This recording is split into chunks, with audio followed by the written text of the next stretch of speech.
Capítulo 35. Ótica geométrica. Refração da luz. O fenômeno da refração consiste na passagem de um raio de luz de um meio material para o outro. Isso ocorre, então, com velocidades diferentes nos dois meios.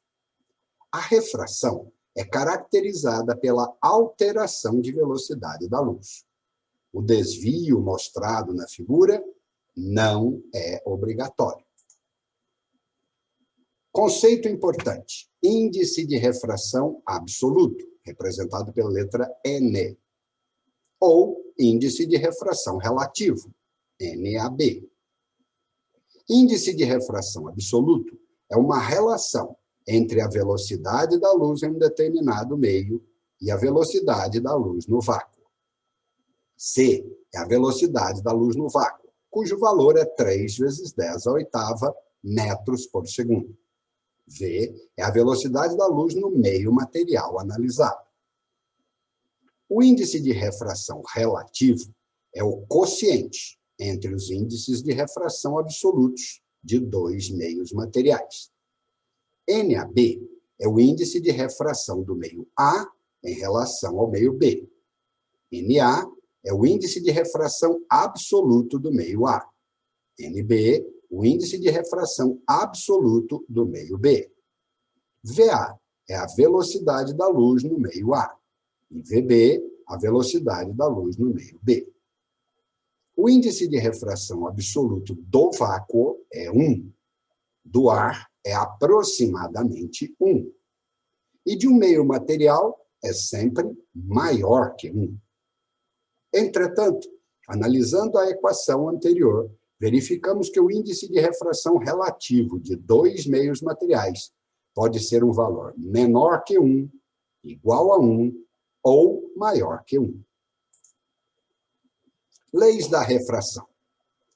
Consideremos dois meios transparentes, A e B, e um feixe estreito de luz monocromática que se propaga inicialmente no meio A, dirigindo-se para o meio B. Suponhamos ainda que uma parte da luz consiga penetrar no meio B e que a luz tenha velocidade diferente nos dois meios. Nesse caso, diremos que houve refração. O raio que apresenta o feixe incidente é o raio incidente I. E o raio que apresenta o feixe refratado é o raio refratado R. A primeira lei da refração diz: o raio incidente, o raio refratado e a reta normal no ponto de incidência estão contidos no mesmo plano.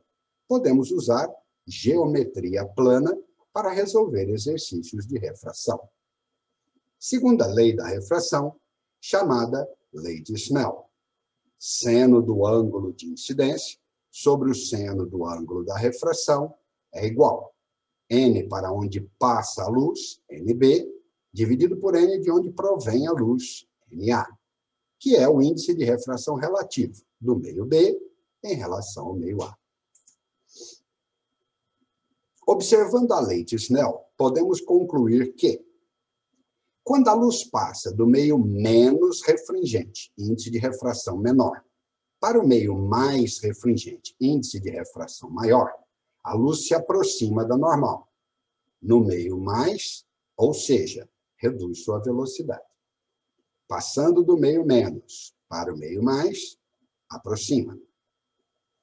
Quando a luz passa do meio mais refringente, índice de refração maior, para o meio menos refringente, índice de refração menor, a luz se afasta da normal no meio menos, ou seja, aumenta a sua velocidade.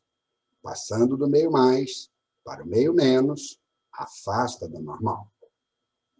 Quando a incidência for normal, não haverá desvio e teremos I igual a R igual a 0 grau. E, portanto, seno de I igual a seno de R igual a 0. Mesmo que os índices de refração absolutos dos meios A e B sejam diferentes, se a luz incide perpendicularmente à superfície de separação dos meios, ela refrata diretamente, sem desvios. Existe um caso particular para ângulos bem pequenos. Na tabela seguinte, apresentamos alguns ângulos pequenos, expressos em graus e radianos, com respectivo valor do seno e da tangente. Observe, ângulos inferiores a 10 graus, os valores em radianos e os valores de seno e tangente deste ângulo.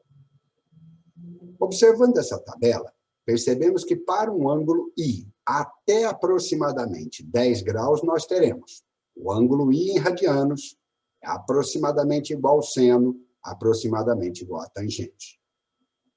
Assim, para pequenos ângulos, a segunda lei da refração pode ser escrita: I sobre R igual NB sobre NA, que é o índice de refração relativo, para ângulos medidos em radianos. Ângulo limite e reflexão total. Quando um raio de luz que se propaga em um meio material mais refringente atinge uma superfície de separação entre dois meios, pode ocorrer de o raio sofrer uma reflexão total ao invés de passar para o outro meio. Isso ocorre quando o raio chega com uma inclinação muito grande.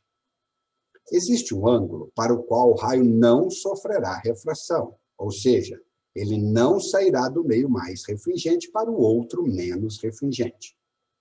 A este ângulo, damos o nome de ângulo limite. Se inclinarmos mais o raio incidente, este não irá mais sofrer refração.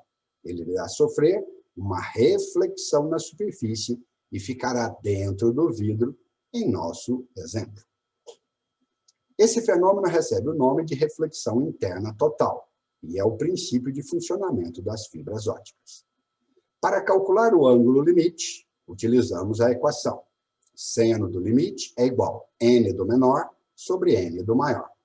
O raio de luz está sempre dentro do meio mais refringente para que ocorra limite. Pare o filme, resolva o exercício e depois confira a resposta.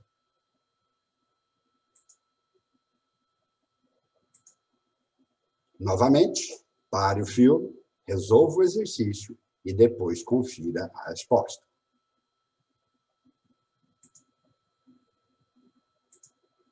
Muito bem, pessoal, encerramos o capítulo 35 de ótica geométrica a respeito de refração da luz. Um grande abraço.